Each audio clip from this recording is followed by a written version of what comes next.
This one's for court reporters. I tried to research stress, chronic stress, burnout, compassion fatigue, mental health issues, suicidal ideation among court reporters, and there's very little data out there. So, you know what that means? No one's looking at this, no one's looking into this. It blows me away because you have such a high pressure, high stress job. So, let's take a look at this. Hello and welcome to Pause First Academy. I'm Kim Colegrove. I'm the author of these two books, and I'm the owner of Pause First Academy, where I offer wellness and resilience training and support to society's warriors, protectors, guardians, and healers. Court reporters are exposed daily to secondary traumatic stress or secondary trauma. What's secondary trauma? I'm glad you asked. Secondary trauma means being exposed to and affected by the trauma of others, which is like kind of your job description, right? All day, every day, you're exposed to the trauma of others. Did you know that exposure to trauma can impact you just like your own experience of trauma? In fact, the symptoms of secondary trauma mimic the symptoms of trauma. Let me ask you this. When you were being trained to be a court reporter, did anybody discuss trauma with you? Did anybody talk about how stressful the job would be or teach you about secondary trauma? Did they prepare you for the need to take care of your mental and emotional health? Did they tell you that sitting in these courtrooms and taking in and taking on all of this information all day, every day could impact your mental health, your emotional health, and even your physical health? Because in my experience, the answer is no. And that's not just in court reporting, it's across all the professions I work with. Go ahead and drop your answers to my questions in the comment box below. I'd love to hear. Okay, let's jump in. Since there's very little data available regarding court reporter stress and trauma, I did the best that I could. So what I'm talking to you about today is based on court employees or professionals within the judicial system. So not specifically court reporters, but I think we can all agree that anyone who sits in a courtroom day after day after day, judges and attorneys and court reporters and anyone else who, victim service advocates, anyone who spends time in a courtroom is exposed to stress and trauma. And here's what I've learned. I have some notes here so I won't forget anything. Okay. Court employees, including court reporters, may experience secondary trauma, vicarious trauma, and burnout due to regular exposure to distressing case details. No kidding. This can lead to compassion fatigue, characterized by emotional exhaustion and reduced empathy. So, is any of this resonating with you? Now, I cannot imagine a court reporter who wouldn't admit to being pretty stressed out. I don't know a lot of court reporters, but I am super thrilled that I've become friends with a longtime court reporter who was actually the brand new or the incoming president of the NCRA. And so I've been able to talk to her a little bit and ask her some questions about the profession. I think 2 years ago, she brought Pause First Academy in to do some training for court reporters here in Kansas, where I live. And I learned a lot just by talking to those people on breaks and then asking Cindy, my facilitator who brought me in, asking her questions about the profession. And I was shocked to learn that yeah, everyone has huge caseloads and everybody is really overworked, and a lot of people have physical health issues, right, from sitting in the courtroom and doing your job, and but this is not a topic of conversation, is what I learned. It's stress and trauma and the impacts of the job have not really been a topic of conversation. And there really doesn't seem to be much in place to support the mental health of court reporters.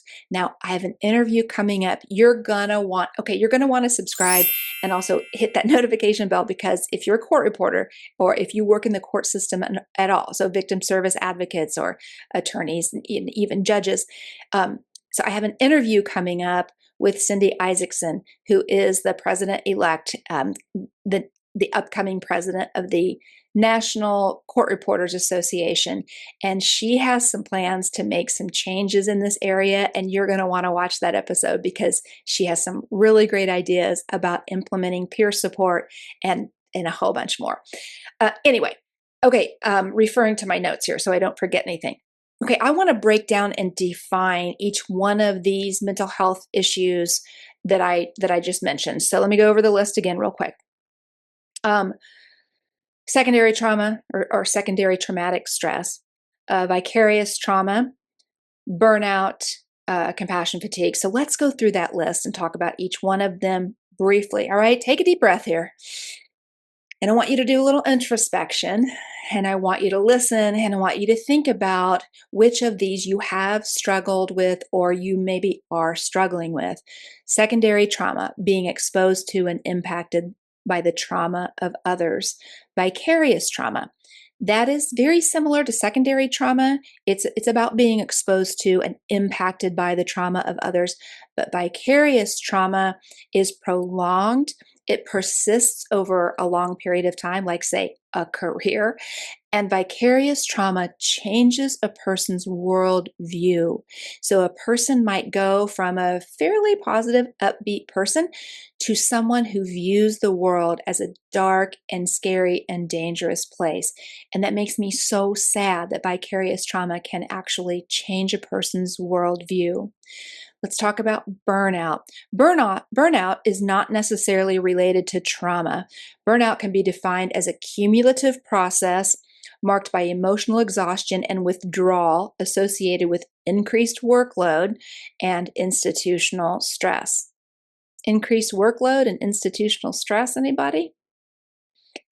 And then there's compassion fatigue. Theoretically, it's a state of emotional, physical, and mental exhaustion that occurs in individuals who regularly witness or care for others who are experiencing significant trauma or suffering. So that's the definition. Anecdotally,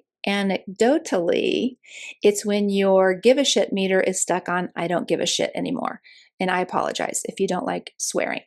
I try to keep it at a minimum. But that's compassion fatigue. So, maybe in the beginning you had a ton of empathy and compassion for all these stories you would hear and everything that you would witness, and then over time and over years, like, you just have a hard time drumming up that same level of compassion. I have so much more to say about the pressure and stress of this job and how it might be impacting your mental health. But I want to keep these videos relatively short so that you can find time to listen to them or watch them. I know if they're super long, nobody has much time in their day. So I want to keep these short. But what I want you to know is that help is available. I think if you feel as though there has been no understanding or support of the level of stress that you endure, and if this is the first time that you've even considered that you might be traumatized or that you might be experiencing symptoms of secondary trauma, if this is the first that you've heard of this, I worked with at a conference with nurses last year, and I was surprised how many of them did not realize that their exposure to trauma was impacting them, and they didn't realize they were living with trauma symptoms. They were just unaware. They were aware that they weren't doing very well and that they were massively stressed out, and that was impacting their quality of life. But they weren't aware of these terms, and they were not aware that there's help available for this. So, what I offer are powerful personal practices you can learn and integrate into your days. Things like breathing exercises, meditation, and mindfulness. These are evidence based practices that you can learn easily, practice on your own time, integrate into your days, and learn self regulation.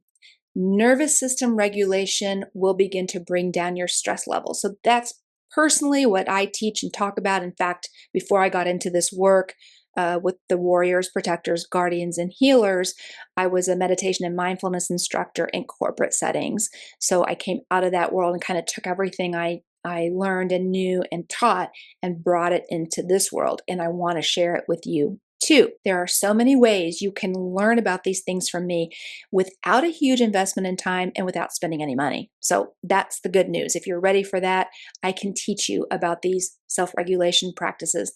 Anyway, all of that to say, I have resources for you. I want to turn up the volume on this conversation. You don't have to spend any money. All of my videos here on YouTube are absolutely free. Scroll through these videos and see if there's other videos you might be interested in. Go over to Pause First Academy and see what I have going on over there. I always have something for free. So right now, there's a course over there called Demystifying Meditation and Mindfulness. So if you're interested or curious and maybe ready to just kind of dip your toe in the pool a little bit, you can go grab that course. It's yours, free for 90 days. You can take it over and over as many times as you want.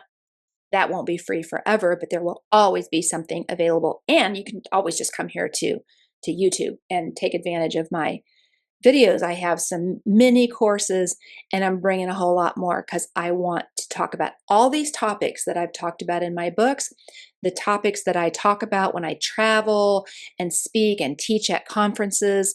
I want to bring all of this to you so that you will begin to take a look inside, assess your own stress levels, and begin to make some choices to reduce your stress and improve your quality of life. This will help you live longer and feel better. It will improve your mental, emotional, physical health. It can improve your relationships. It is worth taking the time and a little bit of effort to improve your self-care. When you improve your self-care, you increase your resilience. When you increase your resilience, you're better prepared to cope with the threats and traumatic events and negativity that all of us are bound to encounter in our lives. I hope this information helps. If you want to reach out to me or you have any questions, you're always welcome to reach out to me, Kim Colegrove at pausefirst.com.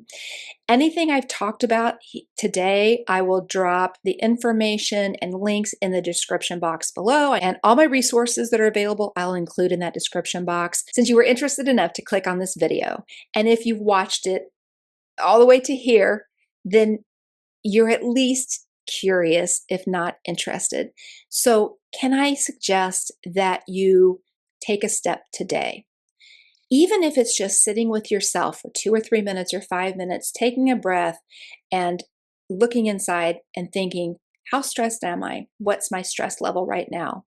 I have Go scroll through my videos. I've got a stress assessment video. I've got a little quiz you can take that kind of helps you gauge, get a baseline score, for on the based on the stress that you're carrying right now or how stressed you feel. But I implore you to keep this information on your radar. There's nothing more important than you taking care of you. And I hope you will consider increasing your self-care. If you enjoyed this content today, you might also enjoy the video that's popping up on the screen right now. If you wouldn't mind tapping the thumbs up, give me a like, and I'd love for you to subscribe. And when you subscribe, go ahead and hit that notification bell also, and then you will get a notification every time I release a new video. Lots of good stuff coming. I appreciate you. Thank you for being here, and I'll see you next time.